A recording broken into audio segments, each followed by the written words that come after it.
Hey everyone, so I'm Lyndon, Hey, and I'm Austin. and we're going to build some models for you today and show you the basics to them. Today we're going to use a few basic tools to go ahead and put together some Space Marines. You really don't need a lot of stuff to successfully put together these model kits and get a good base to paint on. So first thing up is you want a hobby knife of some kind. Any kind of work, whether it's a $1 one from Walmart. Here we just have some sprue clippers, electronics nippers, side cutters. You know, you can get these from Citadel, Walmart, Army Painter, and then an emery board, nail file, something like that, just to take care of the little nibs of sprue left on the model. And then finally some plastic lip to melt the parts together, and maybe some super glue if you would rather use that for something, maybe for an attachment you don't want to be permanent. Yeah. And that'll pretty much take care of it, and we can jump into building this model. Alright. So when you first break into one of these packs of models from Games Workshop, a lot of them are going to come with several sprues. So typically there's like in the blade guards there's one section of sprue per model. You're going to have a little pack of bases for those models.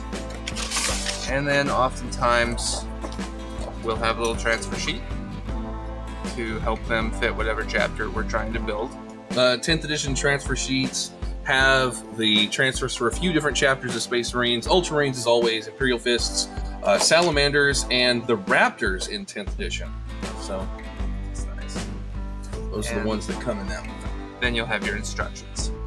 The most important part. Yes, absolutely, because these are they seem a little complicated. I think they would be hard to piece out without the instructions, but with the instructions, as long as we follow along, Yeah. it'll be pretty simple.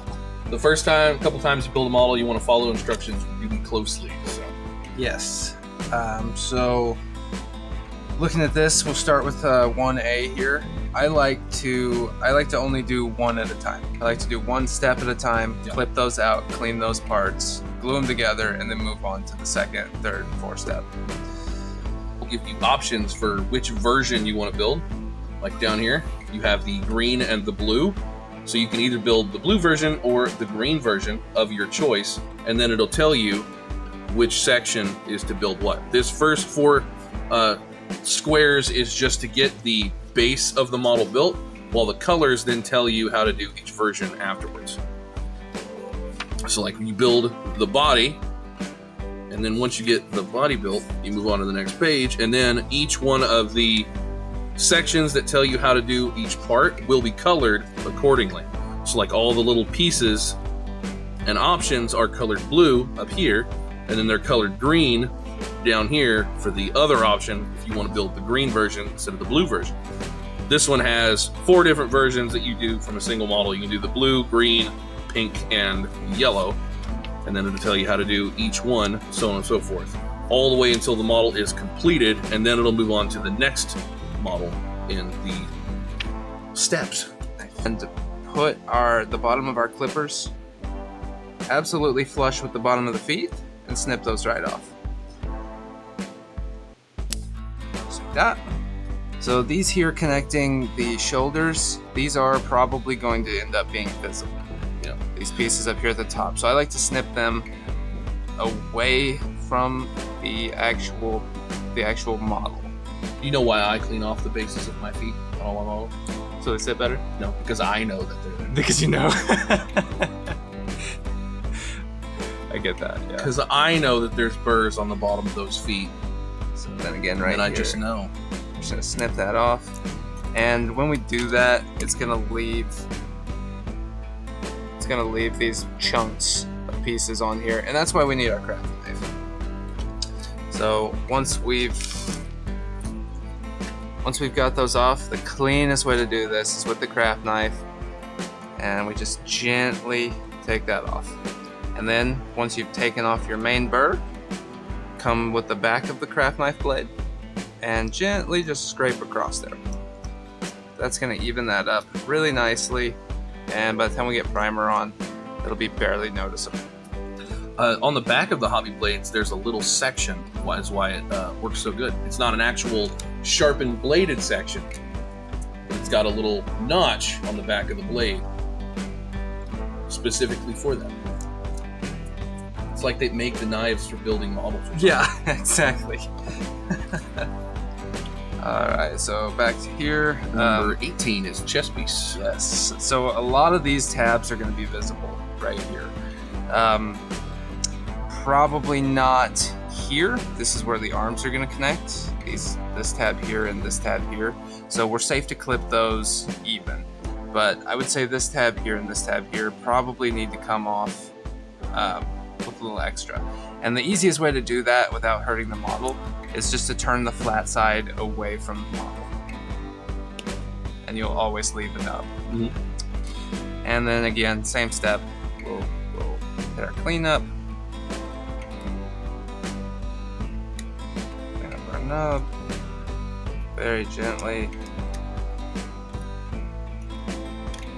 You'll know when you make a mistake with the blade because all of a sudden there'll be a big chunk out of the model just gone. Yes. Finally, we've got our piece 19, which is this little piece right here. Yeah, it's a section of his belt. Yes. And in these cases, I think personally I like to just take these off with the knife. Just right off. I think that, it depends on personal preference, but if you can just pop right through that with the knife, and you'll end up generally with a much cleaner cut, and then you can come in and gently clean the little tab that's left off. Now there's different glues that you can use, like super glue, gel glue. Tamiya liquid cement is another good one that I know a lot of people like. My personal favorite is Citadel because it is a plastic glue, and as the plastic glue, it causes a chemical reaction that has the two pieces of plastic actually melt together, so as they don't come apart very easily, if ever again. Models that I have put together using the Citadel glue or other plastics glues will break in other sections of the model before the glued sections of the model. Like the arm will break off, but not where you glued it. It'll be the hand or something. So. And as you build the model, you'll notice that because all of a sudden you'll start, if you touch it with your fingers where the glue is sitting, you'll leave fingerprints in the model because the plastic will shape to your finger. Yeah. Which is a real bummer. Now, before you actually do any gluing, you want to put the model where how you think it's going to go together first to be sure that that is where it actually goes, and make sure that it's got all the flush spots, that it's not got any gaps or any major parts of it that are messed up. And since we know that that chest goes on his back like that, and that when we test it, it's flush, and we see where the points of contact are, then we're going to take our glue and go through all the points of contact. Now, some people just do spot gluing, where they'll put a couple drops in a certain couple spots, and that one's all right. I personally like to get a little generous with the glue because I don't want it coming apart ever again once I glue it together. Well, and I do too, and I think the main reason I do is because once that plastic starts to melt, if you have any gaps, in the model here, and you can kind of see here, once that plastic starts to melt, Lyndon can just go ahead and squeeze that even harder together, and he'll squeeze some molten plastic out of that gap and fill it automatically, and then you can come back with your hobby knife and trim that, or with a nail file and trim that. It takes about 45 seconds to actually start the reaction to stick together, and then it'll take about, I'd say, an hour to fully set so it doesn't come back apart again. But it will get to the point where you go to pull it back apart and your pieces will bend because it's gotten stuck enough. Yeah. And then this next section is part of his belt, and so it goes on the front of his belt like this, just like that. So that's how we know where it goes before we actually glue, and then we put our glue there. I'm totally not speaking from personal experience when I say that you should test where the pieces go before you put the glue on the model. Because I have never, at any point in my life, ever put the model together wrong because I assumed it went together in a certain way, and that's not how it went. So there's this little line by where the sprue attached to it, that is a mold line. So this happens when the mold, it's called mold slip normally. When the mold starts to get old, worn out, the plastic starts to deform the mold to a certain point, and that's why you get these kind of little lines. The easiest way to get rid of these mold lines too is, again, just a little quick scrape with the back of the hobby knife. Yeah. And then you're clean. And generally the last step that I do on models is putting on the base.